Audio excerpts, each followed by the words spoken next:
Yeah. And you can't stop yourself from giving it a go just because it might not work, because there's a 50-50 chance that it actually will. You're and not going to if know you've been unless you don't do it. talking for a while and you know that you're on the similar page for most things. Yeah, then it'll work out. Oh, I'm so glad. We love it. Cute. We love it. We love it. Do you think any experiences prior, I know you had crushes on little boys. Oh my God, yes. I love boys. As you do. But do you think any prior experiences influenced the way you went into a relationship? Totally. And so I just think growing up especially, this is the way I felt, and this is coming from me, and this may not have necessarily been the situation, but this is how I experienced it. Yeah. I just felt like boys were not interested in me. Like, all my friends were so much skinnier and I think absolutely stunning and much prettier than me. And so, no.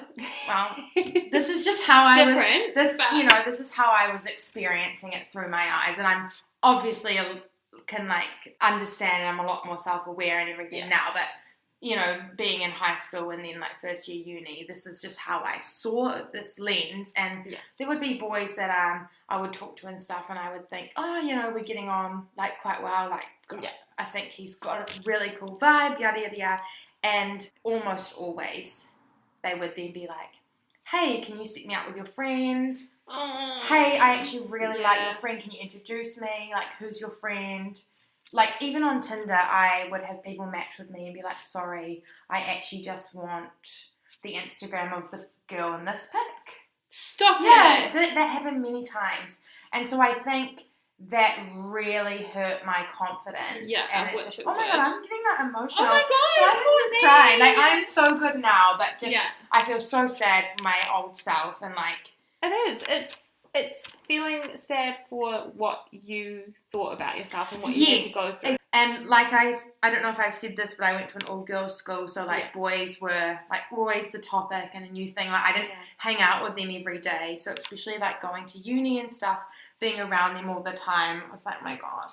Yeah, a new exciting thing. Yeah, and I think I just felt really like no boys would ever like me, or if someone was on the off chance interested, but maybe I didn't vibe with them, or I didn't find them attractive or their personality, I should still go for it because who else is going to like me? Like, this is all I'm going to get, which is horrible. So horrible.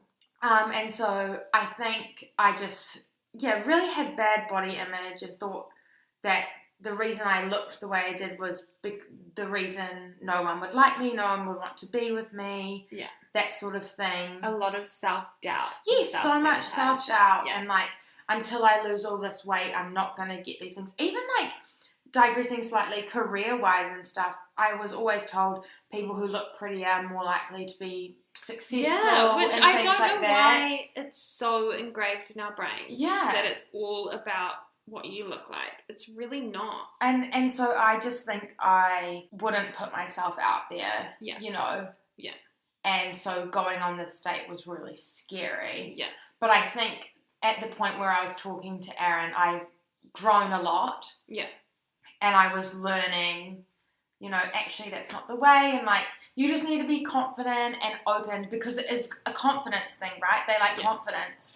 And I was definitely not confident back then. So I was probably not projecting an open thing. And who knows, maybe there were people that liked me, but I was just in such a shell or bubble that I didn't notice because I just assumed they wouldn't and things like that. And other experiences just adding all together made it feel like, For sure. But yeah, so I went on. I was so nervous. My workmate had to walk me to the restaurant. I know. She was like, I'll drop you off. I was like, thank you. So I was just so nervous. And again, I was nervous about what he thought about me. Yeah. Not if I didn't like him. Yeah. I wasn't worried about that because, Because that's also hard as well, as if he had liked you and you hadn't liked him. Yeah. Well, that would have let someone down. That would have been shit, but in my mind, that would just never happen. Yeah. Because they wouldn't like me first, sort of thing. Yeah, I've become way more body confident, and I can't tell you exactly what I've done to be that way. I think it's just a mix of things, but I'm in a so much better place now. And I think when I went on that date with Aaron, I wasn't still nervous and still had those past experiences sort of like impacting, but I was a lot more confident and I think as you grow up as well, you learn, you not learn that the world's different, but you like build a lot of confidence within yourself. Because totally. I think like maybe I don't know if we've spoken about it in this episode, but Courtney and I did another episode on her podcast, and we spoke about how in high school it is really engraved in you, and it's not engraved in you as such, but looks is such a huge thing when you're in high school. But a huge thing. As soon as you leave, you like get this massive growth happen and all of this confidence because you realise that actually it's not all based on looks. I think that's the thing, like we were in high school, you're in this small bubble. Yeah. You're in this small bubble, you've got your friends, you've got your family, like you've got your life, you're in this small bubble. Yeah. And so things are the way they are. Yeah. And that I'm not invalidating saying that's not true, that is your life and that is your experience. But when you leave and you move away to uni or you get a full-time job, you come across so many different people, so many different cultures, different ages, different vibes and personalities, and you just see... Well, there's always going to be someone who likes you and accepts you. There will always be someone. Absolutely. There will be people who will not, but you don't have to let them not because they don't have to be a part of your life. Exactly. And everyone else, I swear to you, you'll meet people and you'll click and you'll be like, these are my people.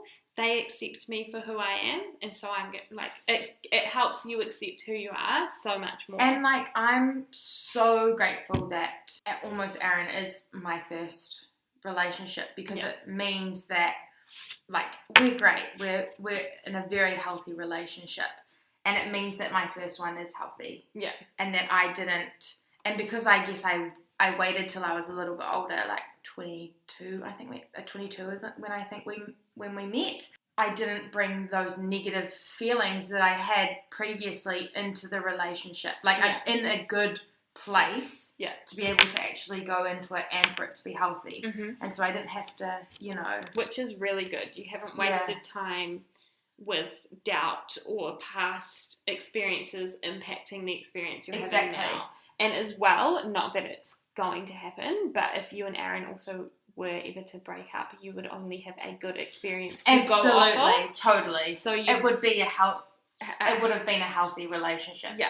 And you can go into a new one knowing what a healthy relationship is, knowing what you're looking for, and knowing what you want. 100%. Rather than being like, I had this really toxic first relationship, I'm going into the second one, and I'm like, is this what I'm warning supposed signs, to be like? What am I meant to feel? What do I deserve?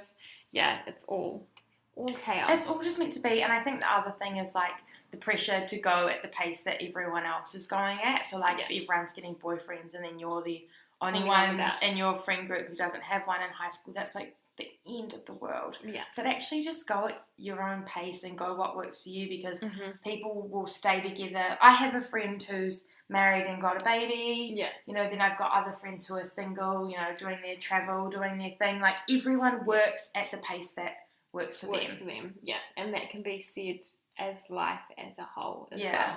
Everything, career, life-wise, relationship-wise, just everything. You do you, boo.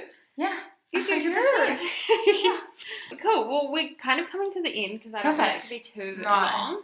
We're bloody talking all morning. I know, this is the second one we've recorded in a day. The final question. Okay, hit me. So the final question, you're obviously on the Hard Way podcast. I am. And we always ask, what is one thing you've learned the hard way? I think this is something I've learned the hard way. I could just be completely going off tangent here. Is learning that I don't have to do things that I don't want to do or act a certain way or not have my own opinions and just agree with everyone else to make people like me. Yeah. Because obviously I was in that not very self-confident phase that also translated into friendships. Yeah. I would be a very massive pushover, yes person, and I think I had friends that were probably quite toxic. Yeah. And I would just do things their way for them, and it would always be about them, and there'd never be any give back. Yeah.